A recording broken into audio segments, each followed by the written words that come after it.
जय श्री कृष्ण। हमारे चैनल में आपका स्वागत है।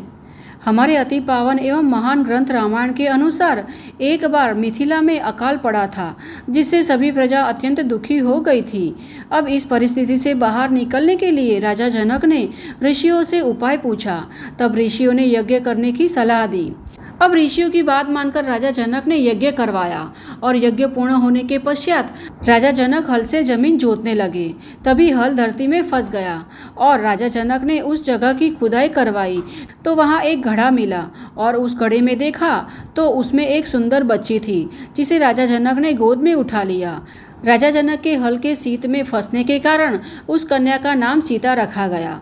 अब राजा जनक ने उस कन्या को अपनी पुत्री मानकर अपने पास ही रख लिया और राजा जनक की पुत्री होने के कारण उन्हें जानकी माता के नाम से भी जाना जाता है।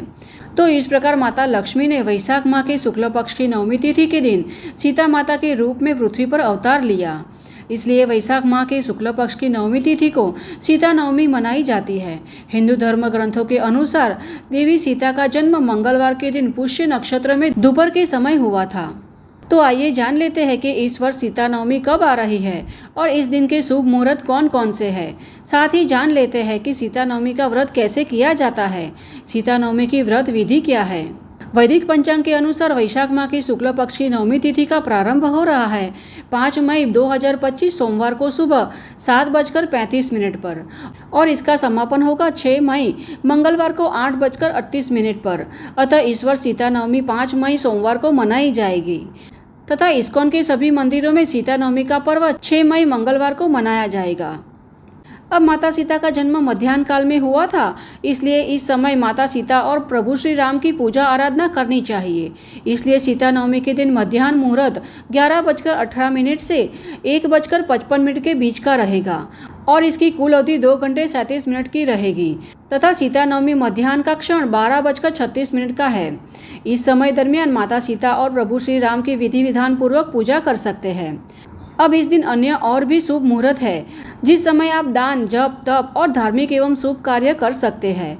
तो आइए इस शुभ मुहूर्त के बारे में भी जान लेते हैं। इस दिन अमृत काल का समय है 6:04 से 7:42 का और उत्तम काल का समय है 9:20 से 10:58 का तथा लाभ उन्नति का समय दोपहर 3:53 से 5:31 तक का रहेगा और संध्या समय में अमृत काल का समय है 5:31 से 7:09 का। तो यह सभी इस दिन के शुभ मुहूर्त है। अब इस दिन राहु काल का समय है 7:42 से 9:20 का। रोग अमंगल का समय है 10:58 से 12:36 का और उद्वेग समय रहेगा 12:36 से 2:15 का। तो यह सभी इस दिन के अशुभ मुहूर्त है। इस समय पर किसी भी शुभ कार्य एवं धार्मिक कार्य नहीं करने चाहिए। माता सीता को शुद्धता, संयम और समर्पण की प्रतीक माना जाता है। उनकी पूजा करने से जीवन में धैर्य, पवित्रता और कर्तव्य भावना आती है।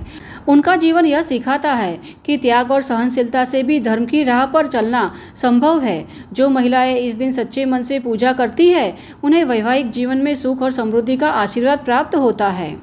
तो यह है सीता नवमी के दिवस के सभी शुभ मुहूर्त।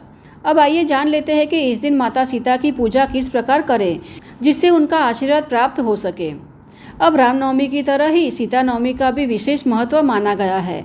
सीता नवमी के दिन महिलाएं अपने सुखी दाम्पत्य जीवन के लिए व्रत करती है, जिससे जीवन में सुख समृद्धि का वास होता है। इस दिन संपूर्ण उपवास करके ब्रह्म मुहूर्त में स्नान इत्यादि अपने नित्य कार्य करने के पश्चात माता सीता की पूजा सामग्री से पूजा आराधना करनी चाहिए। अगर माता सीता का चित्र अथवा मूर्ति न हो तो माता लक्ष्मी की भी पूजा आराधना कर सकते हैं, क्योंकि सीता माता लक्ष्मी का ही एक स्वरूप है। इस दिन माता सीता को 16 श्रृंगार की वस्तुएं अर्पित करें। सीता नवमी के दिन माता सीता को खीर का भोग लगाना चाहिए और कन्याओं को प्रसाद वितरण करना चाहिए। साथ ही ओम पतिव्रताय नमः मंत्र का जाप करें। सीता चालीसा का पाठ करना चाहिए। माता सीता को लाल चुंदरी या लाल वस्त्र अर्पित करें। यह उपाय विवाहित संबंधित परेशानियों को दूर करता है। इस दिन माता सीता के साथ प्रभु श्री राम की भी पूजा अवश्य करनी चाहिए। माता सीता को चुंदरी और श्रृंगार का सामान अर्पित करें और जानकी स्तोत्र का पाठ करें। व्यक्ति को विवाह में आ रही बाधाओं को दूर करने के लिए प्रभु श्री राम और माता सीता की इस दिन पूजा अवश्य करनी चाहिए। पूजा में माता को हल्दी की गांठ अर्पित करनी चाहिए।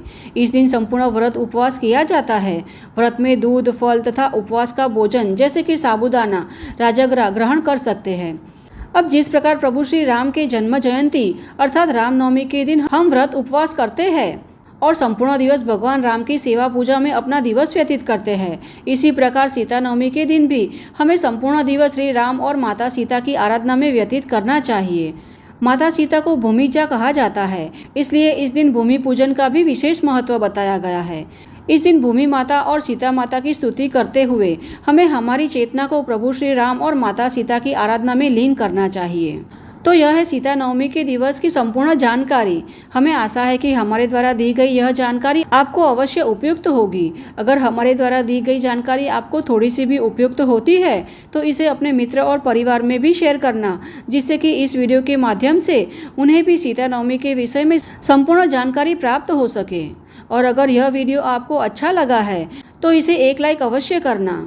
तो चलिए हमारे शास्त्रों में वर्णित ऐसी ही महत्वपूर्ण जानकारी और कथाओं के साथ फिर से मिलते हैं। तब तक के लिए जय श्री कृष्ण।